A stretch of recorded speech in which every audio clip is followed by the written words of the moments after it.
Building cars for the street has always been difficult when you're trying to keep it legal. Right to jail, right away. So today, we traveled halfway around the world to visit one of the most difficult places to build fun street cars to see exactly how they do it. But this actually has nothing to do with that. This is just what apparently a casual Saturday is like in Europe.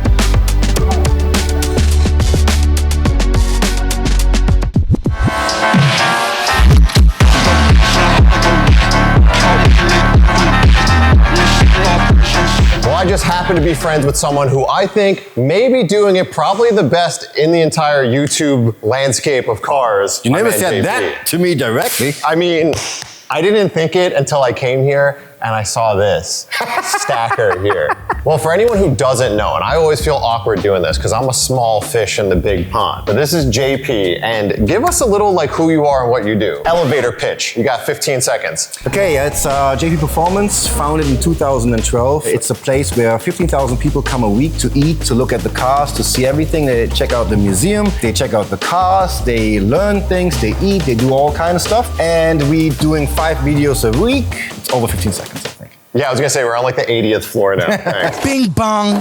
My man is so modest, so let me give you a quick update on who JP is. JP got his start on television, which is essentially pre-YouTube, but now he's the biggest automotive YouTuber in Europe. He's been building some of the most absolutely ridiculous cars to ever grace this planet, and the fit and finish is always top-notch. These cars are so wild that he had to actually go out and get his own private racetrack so they can test and tune them to continue to make content. He also has a burger spot that's downstairs from his studio and across from his shop. This place is always packed and has some of the best burgers I've ever had in my life. It also is packed with all of his personal vehicles on display, and they're forever rotating. It also has a window into a room that has a dyno where they actually tune the cars in front of people who are in the restaurant or just hanging out. And if that's not enough, there's a Mark II Golf chopped in half, hanging upside down, shining lights on a pool table. But amongst all of his other businesses, there's also one other majorly impressive thing.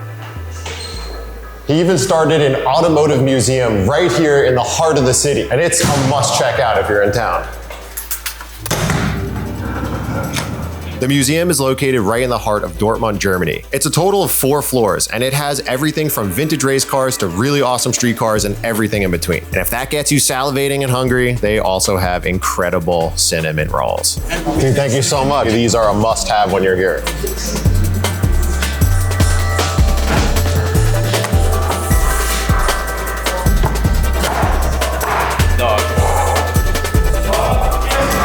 So now that I think you get a better taste of how impressive this beautiful bald man is, let's go get into some of his cars. So everything what you see here is just like a big film studio playground thing where we just do crazy stuff. Yeah, and YouTube needs to progress. Every build you have to do has to be crazier than the next. Yeah. And JP is a car guy and he is a European car guy. So a lot of subtle style that he has taken to the absolute next level. So what I want to do is take you guys through his shop, look at some of the crazy builds they have in the shop, and take a tour of this entire like empire that you've built around making YouTube videos of messing with cars on the internet. I gotta say something too. I don't know if this makes it to the video. I want that he makes more videos than 1 a week. I want that you make 2 or 3 a week because they want that too. Don't put that out there. No, I want it too. I enjoy it. What do you want? You want it too. I want it too. Yeah. I want it too. See. Oh God, he edits it. And I'm really trying hard. It's easy. You got everything. The country is so many people. You can do it so easy. We're doing 5 a week. I'm running 18 companies. I want to get and I'm doing 5 a week. I'm going back down. No, come. Let's go.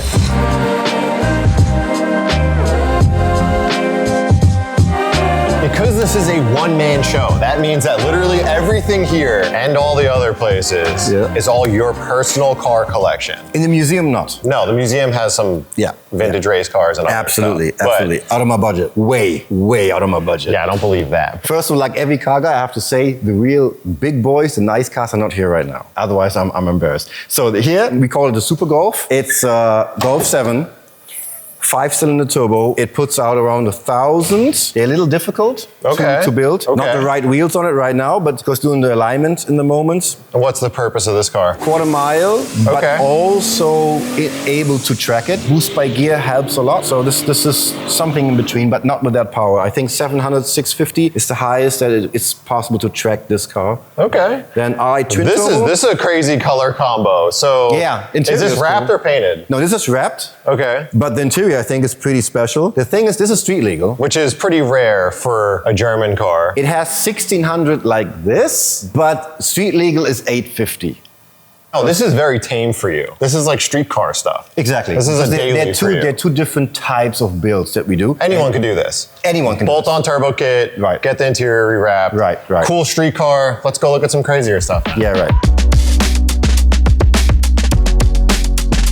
We know each other for 8 years, 6 years, I would say overall. Yeah. And the thing is, in that time, the problem came that the people got so used to things because we do too many videos that when we do an engine swap, they think like, well, that's what we always talk about is the progression of builds has to get so crazy. So like for me, being the boring OEM Plus guy that I am, like this is impressive, this car is lowered on cool wheels. Best exhaust it sounds in the great. world. But what you have to do for YouTube is more stuff like that and that. So this is something very, very, very difficult. It is actually this car. It's a complete Audi R8. In every part and everything, but in a Golf 3. So the problem is with the wheelbase, shortened is the same amount of shortened in the width. Right. So it's the same geometry than an R8, and it's a twin turbo R8, everything inside. But this is still in progress, and it's very, very complicated because it's a complete tube frame putting car. a R8 V10 into a Mark III Golf is complicated? That's shocking. It is really something else. See, turbos are right there. Yeah, I mean, it's a full tube chassis car. Yeah, the thing is, R8s are very heavy, and with this car we can achieve, I think, a loss of at least 300 kilos compared to an R8. Has this ever ran? This so far only engine on, but never drove so far. Okay, but all the cars that you build do work, right? Every car has to do a lap time on our racetrack, no matter how crazy or funny it is.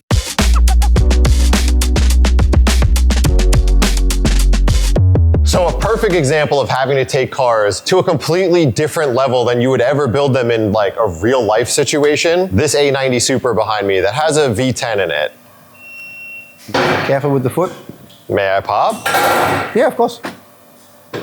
Insane. What motor is this? S85. S85, which is an engine. Manual. Has to be manual. S85 is a V10 that comes factory with individual throttle bodies and revs to nearly 9,000 RPM, and it's out of a 2007-ish BMW M5. Right. So you put an older motor out of a way bigger car. Yeah. Why the S85? The funny thing is, this car was displayed at the 24-hour race at the Nürburgring, and Mr. Toyota walked by, and he saw many of the body kit. And he saw the exhaust, walked by, and saw the engine. And he was really like tipping his entourage, like, what is going on here? And this one runs? This one's, easy. I mean, not right now because we're changing the fuel tank. Okay. This drives easy. Awesome. What manual transmission's in it? E92 M3. See, we're building a new fuel tank here. Were you changing it from factory tank to a cell? Yeah, because where the exhaust going through now is where the OEM fuel tank is. Oh, wow, So okay. the fuel tank has to go. Yeah. So I have a question for you about YouTube and doing stuff like this. So you built this car, you got it running. Yeah. Now you're putting a different gas tank in it because you wanted to do side pipes. Yeah. How do you make that work for content? And this is where I think a lot of car builds on YouTube sort of fall apart, is that there's not really episodes in the smaller stuff. So how do you get around that? What we do is we add on things that are a little in the family of the story. So maybe something happens with this car and this car and this car. So every video is around 40, 45 minutes long. And Nice. it's a very, very good watch time because it's like working here, spending the day with this family here. Things happen. This is where it gets together.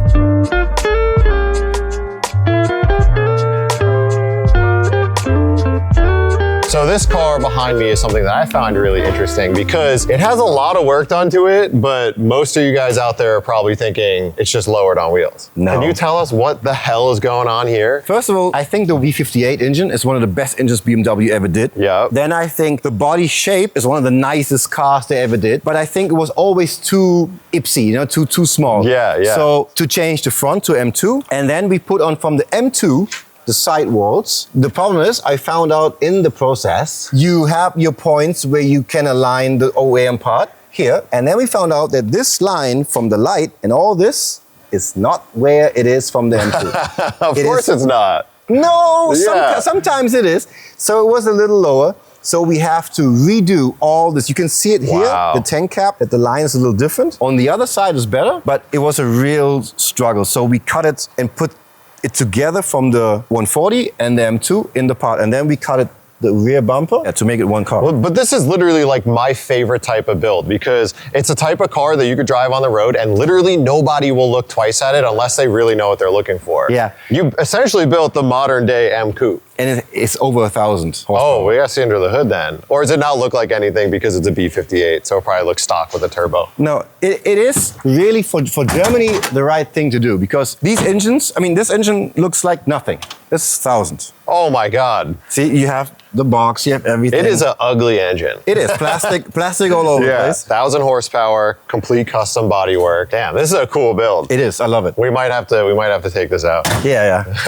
Another S85. Wow. I know you don't sell cars, but if one ever goes for sale, Yeah. this is the one I want. Holy I mean, it's the best color for the E46 yeah, for blue me. on blue, V10, 6-speed. Roof, carbon fiber. Yeah. So what we always do is the cars have to be perfect. Yeah. Builds like this or like the Diablo. So we take the whole car apart, everything painted, leather. In this time, we were not able to get new Laguna Seca blue leather. So we have somebody who can refurbish the old leather.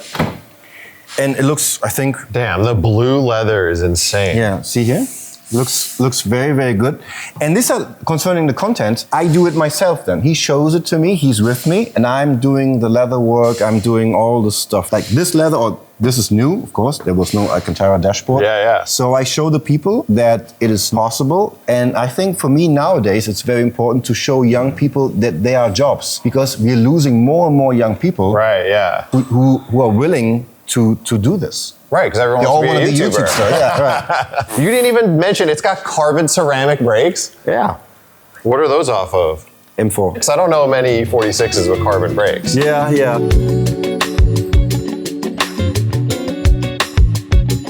Is this like an AI generated car that you're building? At first, because I peeked in, I was like, it's a GR Corolla inside. Yes. No, No. I've never seen that dashboard before. That's like, GR Yaris. oh, GR, we don't get those. So when you look in here, what do you see? Corolla 4-cylinder turbo? Three. 3-cylinder turbo. The outside is the car, the Carlos Sainz Castrol livery replica. Yeah. It's a Corolla E11, old car, not very attractive. If you can buy it for 100 euros on the street, shitty little box.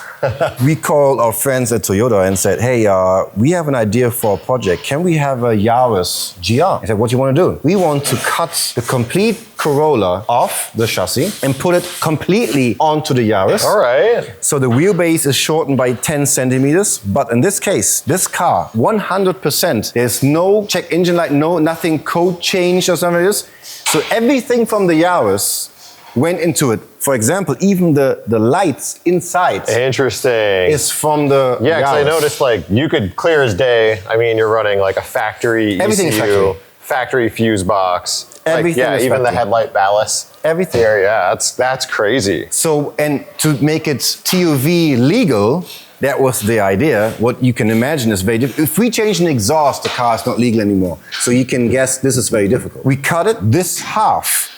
This part is the Yaris. So now look. The inside of this part from the Yaris has a little space frame, like a little stability frame. Yeah. We made the frame longer to fit the shape of the Corolla to have the same security stability. So this part from the inside is the same stability as the Yaris was. Crazy. And then put everything together and have everything in the correct position. So the TUV was there and gave the car a grade 1, so the best you can get for a build. And they said, you know what? We want to support that. We want to show the German people that this is possible to get legal. And then shit happened. The car that we got from Toyota was a prototype. Oh no. And it's a prototype level that high. Some prototypes are street okay, some are street legal, and some are not allowed to ever drive on an open road. This was one. So after we finished the car, no way, we checked the number, and the number says, nah. So now we're in front of a finished car, and the TUV said, let's do it. Wow. Yes. So I want to talk about that though, because as you know, we live in California. You can do everything. California actually has a pretty bad rap for being super strict with emissions and all this other stuff. But I always say that California is actually pretty flexible when it comes to modifying cars. As long as you don't mess with the emissions components, you can pretty much do whatever you want. Yeah, right. Whereas here, pretty much nothing that you have in this shop, you can drive on the road.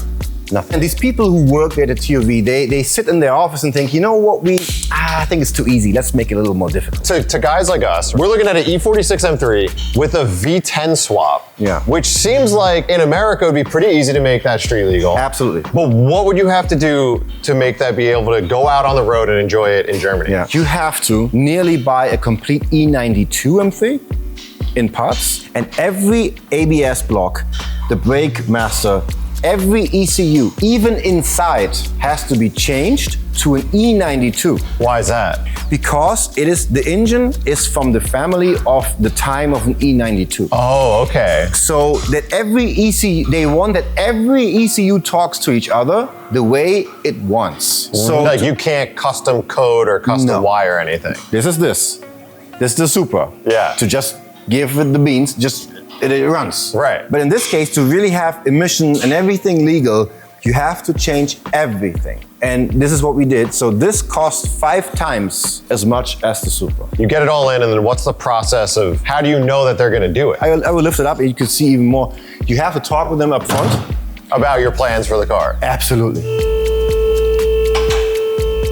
So this is cool under here. It's got the factory cats. It has. And then you're allowed to change like rear mufflers, or these? These are M5. They have to be M5 mufflers. So you have to run the stock exhaust. Yeah. It has a little, this is shown in America, and I know they don't speak too good English, so there's something happened. It sounds a little better. I just understood what you said. It sounds a little better. Or for example, we did things like this.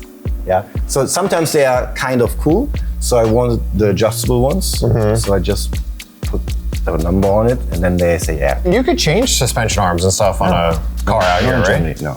None? No. You could do dampers. Yes. If they have all the documents. But you can't change alignment components? I can change this because it's not proof with the complete car. Oh, interesting.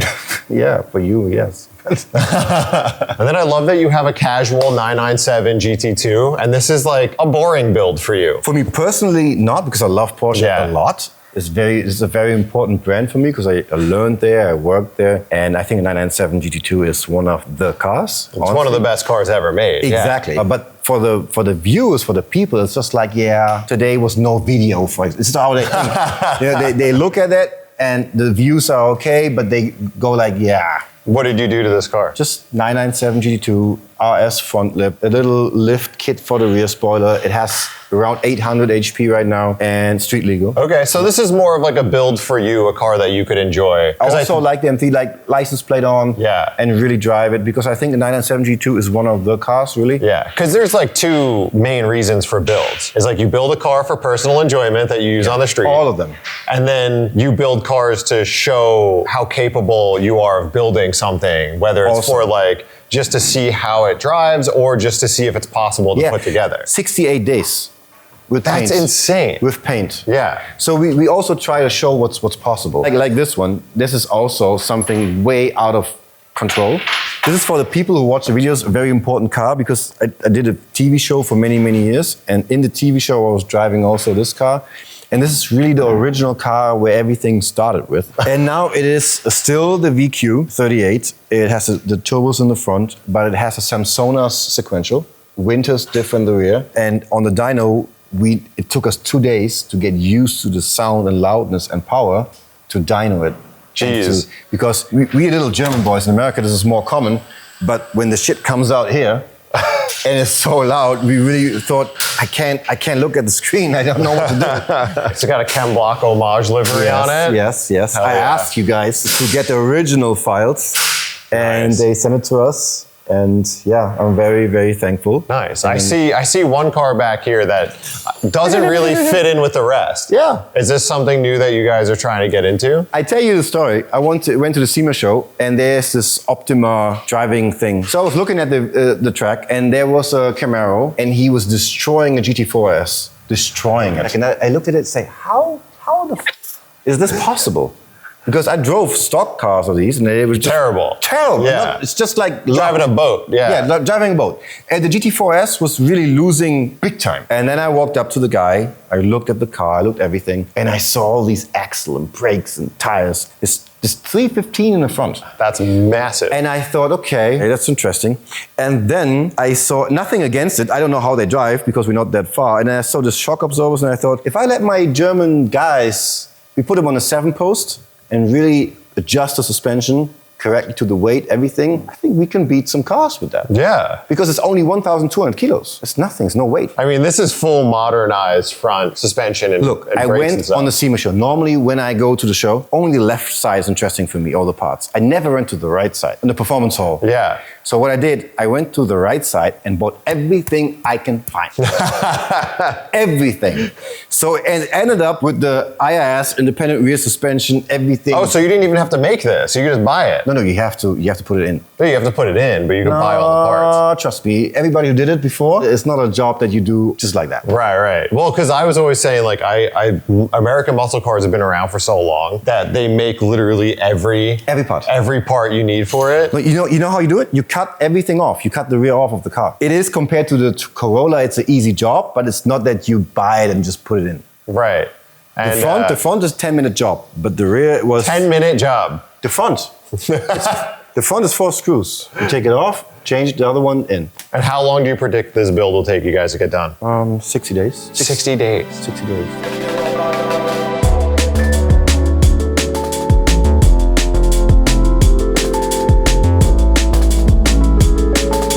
This is a pretty special car too. Absolutely. V5 RS4. Yeah, with the heaviest roadie foam wheels ever made. No. You laugh it. Lift it up. Oh my God, does this weigh 80 pounds? This is 44.6 pound wheel. That's good. If the car makes 1,000 horsepower and you have 4 of those, it probably makes like 300 to the tire. This is crazy. Yeah, it really tames it down for you. I love the design, I love the wheel, but this is a lot of weight. So this car actually is more interesting because obviously they never made a B5 RS4 sedan. They only made the Avant, the wagon. And those came with the V6 twin turbo 5-cylinder. Yeah, 2.2, 5-cylinder. You have a mint green M3 Touring with purple leather interior. Yeah, Crazy. I got bored. Yeah, what the heck? Check out the carbon fiber, everything is new in purple. I mean, this car, how you got this fairly recently, right? It was one of the first 20 M3s made. Wow. Station wagon. The trunk looks very cool though. See all these. Dude, even the hinges rack is crazy. Now it's actually clean, but the dog really, this car was dirty before. Yeah. And the employees got very mad at me. They really like, yeah, can I take your car? I was like, why? I want to clean it.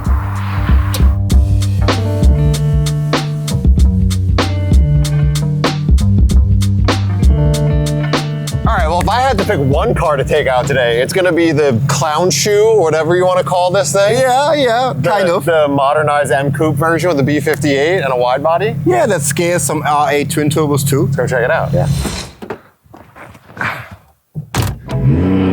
B58 swapped 1 Series with an M2 front end and M2 quarter panels. Right. All right. So, what are your 3 must-haves to make a good street car? First of all, when you are in the police control, that you can be confident and be relaxed that you will drive on in 10 minutes after the control. Okay, so you need peace of mind, just that it looks legal and kind of flies under the radar. Yeah, it has to be really legal to be a perfect daily German street car, you know? What would be one of the things that they would take your car away for? Any minor infraction or just Any. It has to be something major? For example, like your document says you're allowed to drive 9 by 19, but you're driving a 9.5 by 19, for example, car gone. You are wheel width. Yeah, you're allowed to drive 235, 3519, and you have a 245, 35. No way. No, car gone. For sure, gone. So what about just like in general for cars? Like if you're building a car that you want to drive on the street, what must it have for you to enjoy it and like it be a car that you want to get in and drive? First of all, legal. Now it has to be old school for me. Okay. So is this a little bit too new? Yeah, it is. Yeah. But I think I enjoy it in this way so much because it is a car that BMW never did. Right. This is so unique. Yeah, because I think the rear is great. Because I like the Z3 Coupe. I like it a lot. Yeah. And this is for me the newer version of it. I like it to have a good wheel size package height thing. Okay. So like a nice stance. Yeah, not too aggressive, real stance where another car guy says, nice height. Yeah, Nice, okay, nice, okay. You know what I mean? Yeah. I think you do it always very well. Thank you. Your cars are always in the right proportion. Because some people do them too wide, some of them too low. I mean, everyone knows stance makes or breaks a car. 100%. Yeah. What about power? Like you're not a big power guy for street cars? No, Really? no, for street cars, no. From a guy who builds everything 1,000 horsepower. No. When I'm in my daily mode, I'm with my wife, we're going somewhere, I don't do anything. Yeah. I'm just going there. But you want to drive something cool. I enjoy to be old. Yeah. I enjoy the car to be 80s. Yeah, beginning of the 80s, mid 90s. That's my Yeah. Really, I go to like like 2010 is like my cutoff of fun cars. Oh, 2010. I think 2010 because the GT3 RS best car ever made. You know. Yeah. No, I mean So- 2010. That, Yeah. E92 M3. you have technology. Yeah. You have things in the car. I like your radio. You know, click, and you have a cassette player and all these things. Because when I was young, I was dreaming about this, and I'm in a lucky position that I nearly own every car of that time. Wow. Yeah. That is true. I feel like you don't have any holes in the collection. There are 2, 3. What's missing? Lancia Delta Integrale. Evo. Okay. Yeah. Then that's a I'm good looking one. for a 208 Ferrari GTB Turbo. Ooh. The 2-liter V8. You know that I've one? never. Yeah. I mean, those are super rare. Super rare. Jeez. Not so many.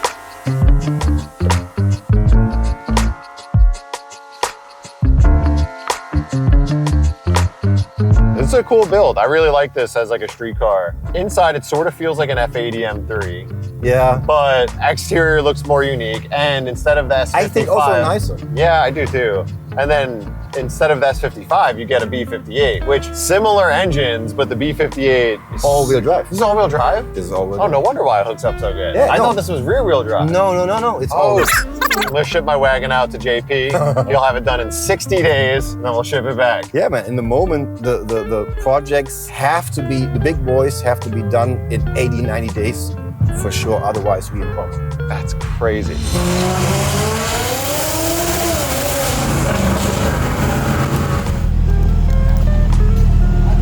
All right, dude, thanks so much for taking us for a walk through the shop. Anytime. It was a pleasure seeing you. We had a little idea. You could tell the people. The idea was because we're building so many cars that are not allowed to drive anymore in Germany that you maybe ship out a car to you and you go on with it. And when I'm around, I can drive around because I can't believe that I'm really allowed to drive this stuff around.